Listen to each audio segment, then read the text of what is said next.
എന്താണോ ഒരു പേടി തോന്നി തുടങ്ങിയിട്ടുണ്ടോ അതെനിക്ക്? ഇല്ല സർ. ആ ഇതൊരെണ്ണം കത്തിച്ച് പിടിച്ചോ, ഒന്ന് ചൂടായിക്കോളും.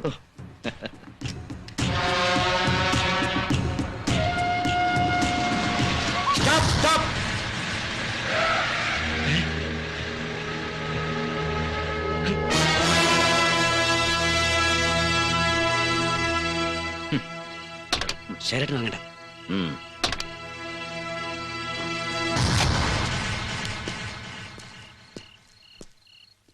എന്താ തോമസ് പ്രശ്നം? ഈ വണ്ടി ഒന്ന് ചെക്ക് ചെയ്യണം. മോളിൽ നിന്ന് DIG അദ്ദേഹം വണ്ടി നമ്പർ വിളിച്ചു പറഞ്ഞിട്ടാ. എന്താ കാര്യം? അത് താൻ DIGയോട് നേരിട്ട് വിളിച്ചു വെച്ചാൽ മതി. ചെക്ക് ചെയ്യണോ? ഹരിദാസ് മാറി നിൽക്ക്. മാറി നിൽക്കാൻ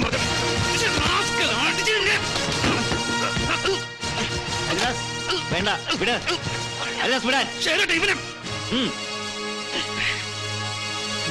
എടോ കൈയെടുക്കാൻ. എടോ തോമസ്, ദാ ഈ വണ്ടിക്കുള്ളിലുണ്ട് തന്റെ DIG അന്വേഷിക്കുന്നവൻ. പക്ഷെ അവനെ ശേഖരൻ വിട്ടുതരുന്നില്ല എന്ന് പറഞ്ഞാൽ മതി. തന്റെ DIGയോടും പിന്നെ അവനെയും തന്നെയൊക്കെ തീറ്റിപ്പോറ്റുന്ന സാക്ഷാൽ വിശ്വനാഥനോടും. കേരളോ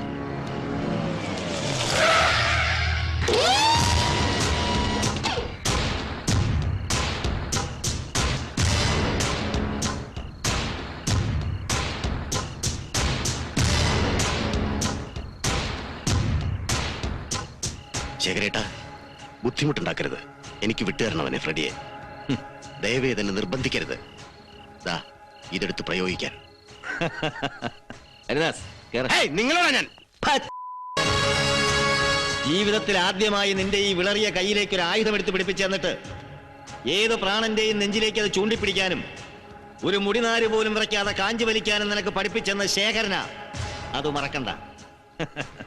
വേണമെങ്കിൽ ശേഖരനെ നിന്നെ കൊല്ലാം, ഇവിടെ വെച്ച് അവസാനിപ്പിക്കാം. പക്ഷേ ഒരുപാട് തവണ മരണത്തിൽ നിന്ന് നീന്തിക്കയറിയ ഈ ശരീരവും മനസ്സും നിന്റെ മുന്നിൽ കീഴടങ്ങി കാണണമെങ്കിൽ അതിനി ഒരു 100 ജന്മം കൂടി ജനിക്കണം. നീ നായായിട്ടും നരിയായിട്ടും പിന്നെ നരനായിട്ടും.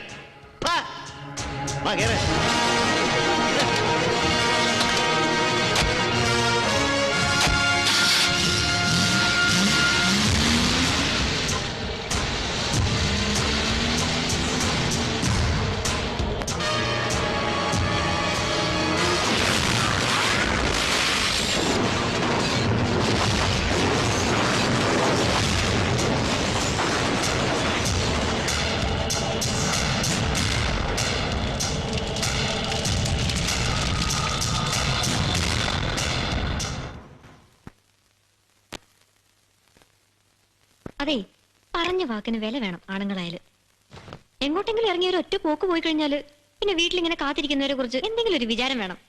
എന്താ ശരിയല്ലേ?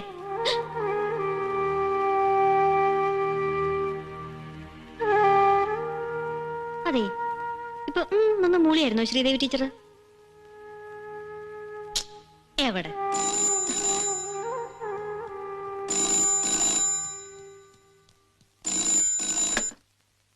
ഹലോ, അതെ, എവിടെന്നാ?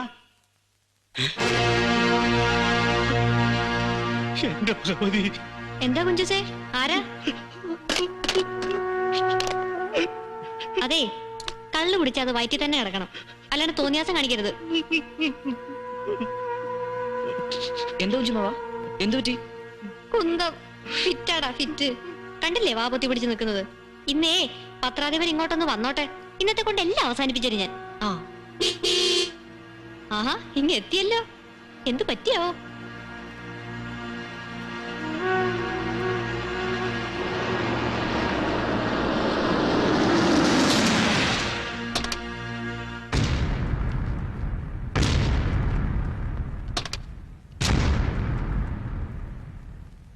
അയ്യോ, ഞാൻ വിചാരിച്ചു പത്രാധിപർ അദ്ദേഹത്തിന്റെ വരവാണെന്ന്. നല്ല ആൾക്കാരാ. ഒരു മുന്നറിയിപ്പും ഇല്ലാതെ ഇങ്ങനെ കയറി വരുന്നതിന് പകരം ഒന്ന് വിളിച്ചു പറയായിരുന്നില്ലേ മാധവേട്ട? എന്തെങ്കിലും അത്താഴം ഒരുക്കി വെച്ചേനല്ലോ ദേവു. വരൂ. എന്താ മാധവേട്ട, എന്തു പറ്റി?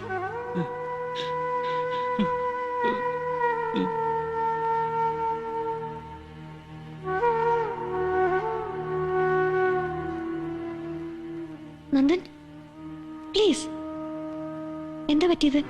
ദേവു, അത്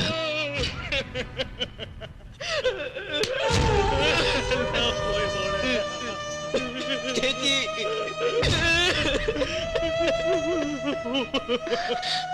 നന്ദൻ പ്ലീസ് പറയണം, എന്താ സംഭവിച്ചത്? എന്റെ അച്ഛൻ എന്തെങ്കിലും? നന്ദൻ പറയാനാ പറഞ്ഞത്. പ്ലീസ്, എന്താ പറ്റിയത് അച്ഛന്? ദേവു, ശേഖരേട്ടൻ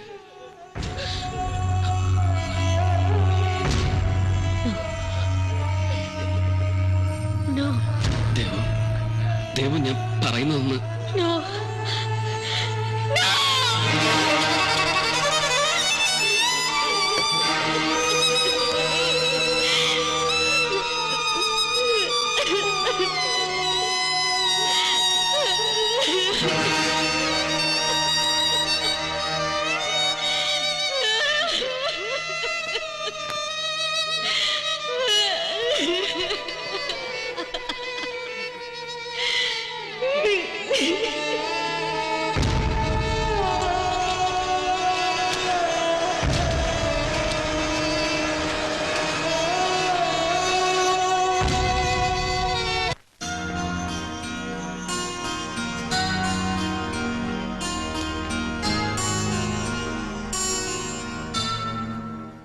ഇത് ഇവിടെ അല്ല ഹരി, ഇത് അകത്തെ പേജിൽ പോകും.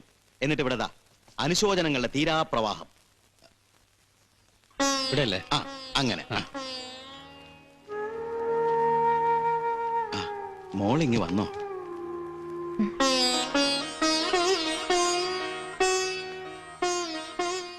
എന്തേ അരവിന്ദേട്ടൻ പെട്ടെന്നൊരു ലോങ് ലീവ് ചോദിച്ചെന്ന് കേട്ടല്ലോ. ആ, ഒരു 3 ആഴ്ചത്തേക്ക്. വയ്യ മോളെ. ശേഖരേട്ടൻ ഇങ്ങനെ പെട്ടെന്ന് ഇല്ലാതായി പോയപ്പോ പിടിച്ചു നിൽക്കാൻ വയ്യാത്തൊരു നീറ്റല്, വല്ലാത്തൊരു വീർപ്പുമുട്ടല് ഈ ഓഫീസിന്റെ ഉള്ളില്. തിരിച്ച് രാഷ്ട്രഭൂമിയിലേക്ക് തന്നെ പോവാൻ അരവിന്ദേട്ടൻ ഒരു ശ്രമം നടത്തുന്നുണ്ട് എന്നും കേട്ടു. അയ്യോ, മോളോട് ഇതാര്? ഇന്നലെ രാഷ്ട്രഭൂമി മാനേജിംഗ് ഡയറക്ടർ നരേന്ദ്രനെ ചെന്ന് കണ്ടിരുന്നു, കോട്ടയ്ക്കൽ വെച്ചിട്ട്. അല്ലേ? അയ്യോ, അത് വെറും ചുമ്മാ.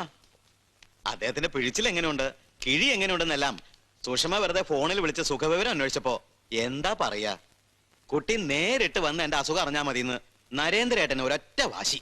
പിന്നെ സുഷമയ്ക്ക് ഒരു കൂട്ടിന് വെറുതെ കൂട്ടത്തിൽ ഞാനും പോയി ചെന്ന് കണ്ടു എന്നല്ലാതെ. ഞാൻ വിവരം അറിഞ്ഞതുകൊണ്ട് ചോദിച്ചെന്നേ ഉള്ളൂ. ആ ഹരി, തീർന്നില്ലടോ ഇതുവരെ? ആ, തീർന്നു. അനുശോചനങ്ങളുടെ തീരാപ്രവാഹം. ശേഖർജിയുടെ ദേഹവിയോഗത്തില് ആരൊക്കെയാണാവോ ഇപ്പോഴും നിർത്താതെ കണ്ണീരൊഴുക്കുന്നത്? അത് സംസ്ഥാന സഹകരണ മന്ത്രി ജർമ്മനിന്ന്, പിന്നെ അമേരിക്കയിലെ ഫിലഡൽഫിയയിൽ വെച്ച് വിവരം അറിഞ്ഞിട്ട് സംസ്ഥാന ആഭ്യന്തരമന്ത്രി, പിന്നെ പ്രതിപക്ഷ നേതാവ് പി.കെ. ആൻഡ്രൂസ് ഡൽഹിന്ന്. അല്ലേ? അതെ. പിന്നെ കിടന്ന കിടപ്പിൽ നമ്മുടെ രാഷ്ട്രഭൂമി നരേന്ദ്രേട്ടൻ ഒരു സന്ദേശം പറഞ്ഞു തന്നു ശേഖരേട്ടനെ കുറിച്ച്. നേരിട്ട് സ്ഥലത്തില്ലായിരുന്നെങ്കിലും പകരക്കാര് വശം നല്ല അസല് റീത്ത് കൊടുത്തയച്ചിരുന്നു ഇവര് 4 പേരും.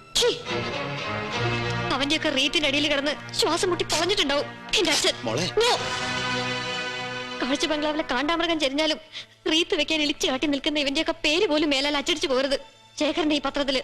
അല്ല മോളെ, ഒരു മരണമെന്നൊക്കെ പറയുമ്പോ ആരോടായാലും ചില ചെറിയ വിട്ടുവീഴ്ചകളൊക്കെ ചെയ്യണം നമ്മള്. പ്ലീസ്. ഇനി ഞാനായിട്ടൊരു ധിക്കാരം കാണിച്ചൊന്നും വേണ്ട. കീറി ചവച്ചു കൊട്ടയിൽ എറിഞ്ഞോളൂ, അവിടെ അവന്റെയൊക്കെ സ്ഥാനം. ആ പിന്നെ മോളെ, ഒരു മിനിറ്റ്, ഇതിനിടയ്ക്ക് അത് പറയാൻ വിട്ടുപോയി. ഇന്നലെ ക്ലബ്ബിൽ വെച്ച് കണ്ടപ്പോ ആറം പറഞ്ഞിട്ടാ ഞാൻ വിവരം അറിയുന്നത്. ബാങ്കിൽ നിന്നുള്ള നമ്മുടെ ലോണിന്റെ കുടിശ്ശികയ്ക്ക് ജപ്തി നോട്ടീസ് അയക്കാൻ തീരുമാനിച്ചിരിക്കുക അവര്. അല്ല, ഇനിയിപ്പോ ശേഖരേട്ടൻ ജീവിച്ചിരിപ്പില്ലാത്ത സ്ഥിതിക്ക് മോളിൽ നിന്നുള്ള പ്രഷറിന്റെ മുന്നിൽ പിടിച്ചു നിൽക്കാൻ ബുദ്ധിമുട്ടാന്നാ ആറമ്മന്റെ സ്റ്റാൻഡ്. മോളുടെ ഈ കഷ്ടപ്പാട് ഓരോന്നിങ്ങനെ കാണുമ്പോ എന്റെ ഒരു അഭിപ്രായത്തില് നമുക്കിത് ആർക്കെങ്കിലും അങ്ങ് വിറ്റ് കളഞ്ഞാലും മോളെ ഈ പത്രം. അല്ല, കേൾക്കുമ്പോ മോൾക്ക് വിഷമം ഉണ്ടാവുമെന്ന് അറിയാഞ്ഞിട്ടല്ല അരവിന്ദേട്ടന്. പക്ഷെ ഇപ്പോഴാവുമ്പോ ചിലരെങ്കിലും അങ്ങ് നിൽപ്പുണ്ട് ജാഗ്രത വാങ്ങിയാൽ കൊള്ളാന്നുള്ള താല്പര്യത്തില്. ഇനി ഇതും കൂടെ അങ്ങ് നിന്ന് പോയാ പിന്നെ ആരാ അരവിന്ദേട്ടന് മനസ്സിൽ? അങ്ങനെ പ്രത്യേകിച്ച്. ആ, ഇടയ്ക്ക് സുഷമ വിളിച്ചപ്പോ താല്പര്യം പോലെ പറഞ്ഞിരുന്നു നമ്മുടെ വിശ്വേട്ടൻ, Travancore news papers company chairman Viswanathan. മോള് വിശ്വേട്ടനോടൊന്ന് സംസാരിച്ചു നോക്കിയാലോ? മോളെ, എന്താ ഇത്? സ്വന്തം ജീവിതം കൊടുത്ത് നിലനിർത്തിയത് എന്റെ അച്ഛൻ ഈ പത്രം. എന്നിട്ട് ഞാനിത് വിശ്വനാഥനെ പോലെ ഒരു റെച്ചഡ് 4th rate റോഗിന്റെ കാൽ കീഴിൽ കൊണ്ടുവച്ച് അടിയറവ് പറയണം, ഏറ്റെടുക്കാൻ അപേക്ഷിക്കണം, അല്ലേ? ഉളുപ്പില്ലാതെ പോയല്ലോ അരവിന്ദേട്ടൻ നിങ്ങൾക്ക് എഴുന്നള്ളിക്കാൻ. You are so dirty, so cheap, so nasty. അയ്യോ മോളെ, ഞാൻ മോളെ. എടോ അരവിന്ദൻ, മേലാലെന്തെങ്കിലും വേണ്ടാതരം വിളപ്പിയിട്ട് ആ കുഞ്ഞിനെ ദണ്ഡിപ്പിച്ചാലുണ്ടല്ലോ തല അല്പം നരച്ചു പോയതൊന്നും കണക്കാക്കേണ്ടതാണ്. ഓടിച്ച് ചെകിടിയെ പൊട്ടിക്കും. അയ്യോ മാഷ, ആ, ഇറങ്ങി പോടാ അവിടുന്ന്.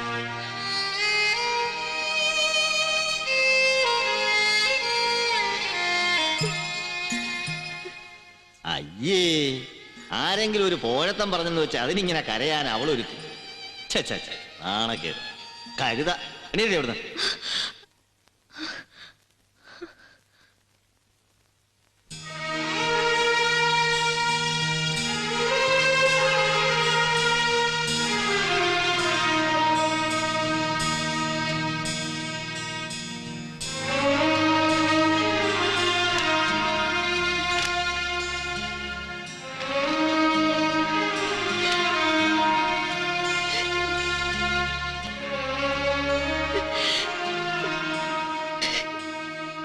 എന്താ മോളെ ഇത്?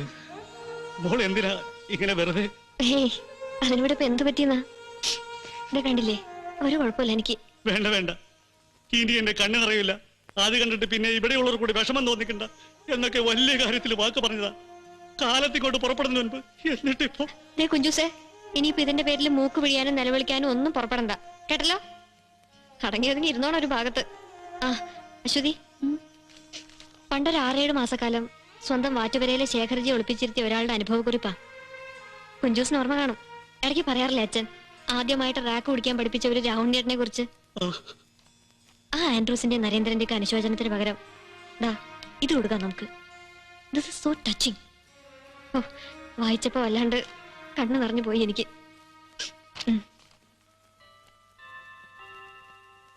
ആ, അങ്ങനെ ശേഖരന്റെ മരണം അതങ്ങ് കഴിഞ്ഞു. ഇതിപ്പോ ദിവസം 3-4 നമ്മൾ ഇത് തന്നെ ഫ്രണ്ട് പേജിൽ വെച്ച് കളിക്കുന്നു, ഇല്ലേ നന്ദൻ? അല്ല, സംഭവം സ്റ്റൈലായി തുടങ്ങിയില്ലേ എന്നൊരു സംശയം. നാളെ മുതൽ ഇതങ്ങ് അകത്തെ പേജിലോട്ട് തള്ളിയാലോ? എന്നാ? അല്ല, PA വിളിച്ചപ്പോ ഗൗരവമായിട്ടെന്തോ സംസാരിക്കാനുണ്ടെന്ന് പറഞ്ഞിരുന്നു ചീഫ് എഡിറ്റർക്ക്. ആ, ചുറ്റിക്കറങ്ങി അതേലോട്ട് തന്നെ വരുവാടോ തന്റെ ഈ ചീഫ് എഡിറ്റർ. അതായത് കേട്ടോ നന്ദൻ, നമുക്ക് ഇന്ന് വെളുപ്പിന് കിട്ടിയ കണക്കും കൂടെ വെച്ച് നോക്കുമ്പോ മൊത്തം 8,47,314. അതാ ഇപ്പൊ നമ്മുടെ കേരള വിസ്മയുടെ ഒരു ടോട്ടൽ സർക്കുലേഷൻ. എന്നാൽ ഇനി വരാൻ പോണ 4 മാസം കൊണ്ട്, അതായത് അടുത്ത ABC കണക്കെടുപ്പിന് മുമ്പ് നമുക്കൊരു 10 ലക്ഷത്തെ കൊണ്ട് മുട്ടിക്കണം. ഒരു സർക്കുലേഷൻ ബുക്ക് എന്നാ വേണ്ടായോ? പക്ഷെ അതിന് ആ, ചുമ്മാതൊക്കെ വില, അതിലെ കൃത്രിമങ്ങളും കൂടെ വേണ്ടിവരും എന്ന് അല്ലേ? അല്ല, ആ,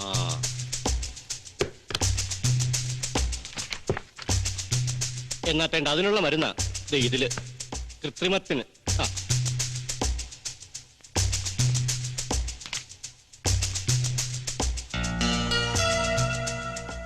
doctor Zakir Hussain, doctor Ananthanarayanan Nambi, doctor KP Adiyodi.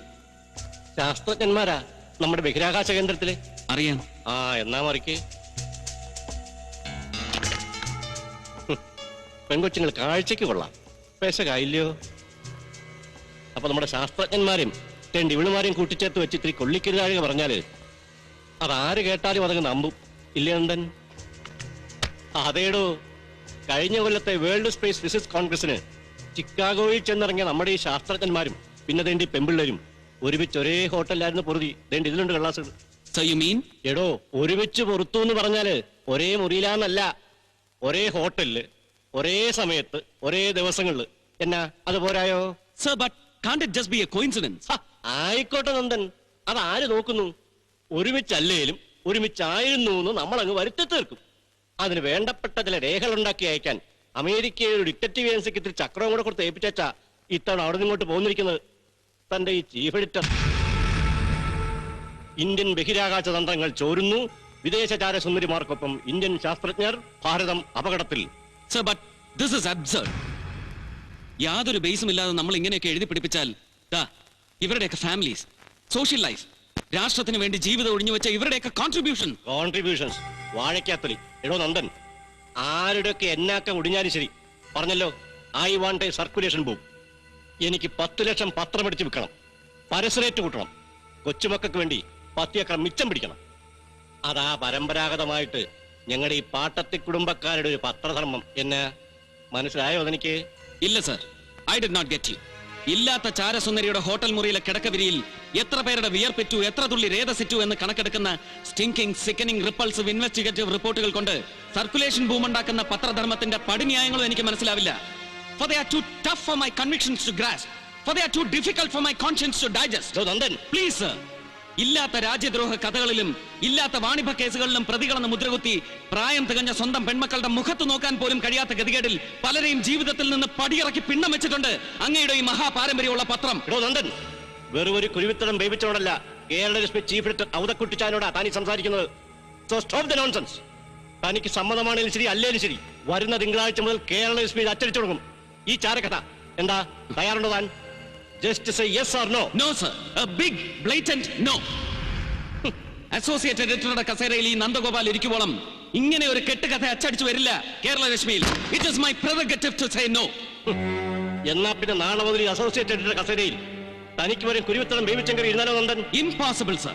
ഇങ്ങോട്ട് പുറപ്പെടും മുമ്പ് ഡൽഹിയിൽ അങ്ങയുടെ മൂത്ത മകൻ രവി ജോസഫും ഞാനും തമ്മിൽ ഒപ്പുവെച്ച ഉടമ്പടി വേണമെങ്കിൽ അങ്ങേക്ക് പരിശോധിക്കാം. എസ്പെഷ്യലി അതിലെ ക്ലോസ് നമ്പർ 3. 3 വർഷത്തേക്ക് നന്ദഗോപാലിനെ ഇവിടെ നിന്ന് പിരിച്ചയക്കാൻ അങ്ങേക്ക് അധികാരമില്ല. For various reasons, unless I wish to be sacked. And I am sorry, sir.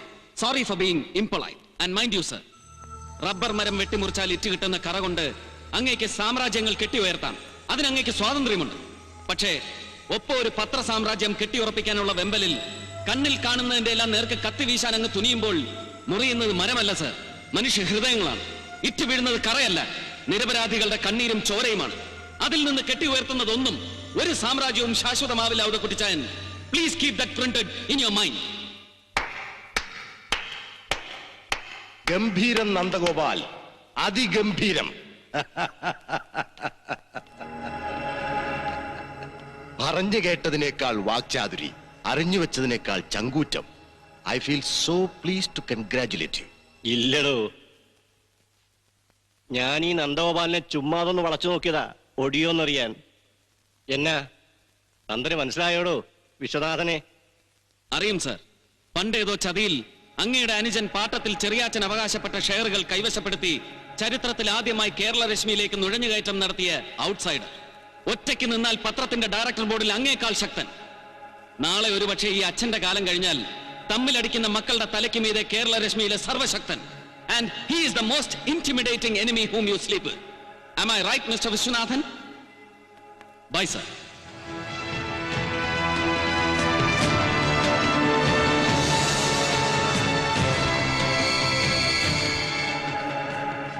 വല്ലാത്തൊരു വിത്തുഗുണമുള്ള തീയാണവൻ, സൂക്ഷിക്കണം.